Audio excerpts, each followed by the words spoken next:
En 2020, une agence immobilière en moyenne réalisait 6% de marge sur chaque transaction. En 2024, cette marge est tombée à 4,2%, soit une baisse de 30% en 4 ans à peine. Oui, c'est inquiétant. D'ailleurs, vous avez peut-être constaté cette pression sur vos marges à vous, dites-le moi dans ces cas-là en commentaire. Mais en réalité, comment expliquer ce recul? On peut invoquer plusieurs raisons. Il peut y avoir la guerre des prix que mènent les mandataires indépendants. Alors, ce n'est pas une accusation, mais un constat. C'est vrai que les mandataires sont souvent dans l'obligation de casser les prix pour survivre. Et puis, il y a aussi la difficulté croissante à rentrer des mandats exclusifs au bon prix. Concrètement, le taux de mandat a augmenté, le problème c'est que les stocks se figent faute de preneurs. Et puis il y a aussi la pression mise par les clients qui comparent des offres toutes identiques et qui négocient plus qu'avant. Pour entrer un mandat, on est de plus en plus obligé de faire des concessions sur le montant des honoraires. Et tout ça, bien sûr, a un impact concret sur les marges. Prenez une agence type en zone urbaine qui compte une équipe de 3 personnes.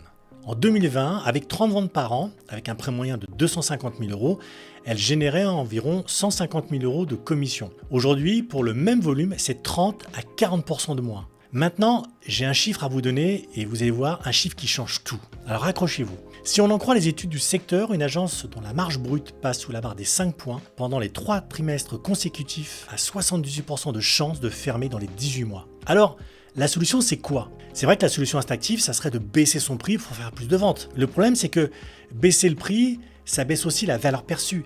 Et c'est à ce moment-là que votre prospect est nul et qu'il vous remplace par quelqu'un de moins cher. On sait que beaucoup ont voulu jouer à ce petit jeu, avec notamment les agences low cost, et qu'ils se sont brûlés les ailes. Parce qu'il n'y a aucun intérêt à être le deuxième moins cher du marché. Ça, c'est une formule de Dan Kennedy.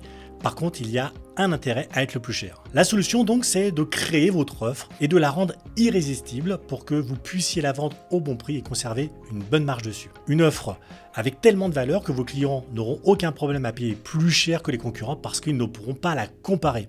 Et ça vous permet d'ailleurs de sortir du cercle vicieux du plus pour moins cher. Une offre qui n'est pas juste une transaction immobilière, mais qui aide votre client à se transformer.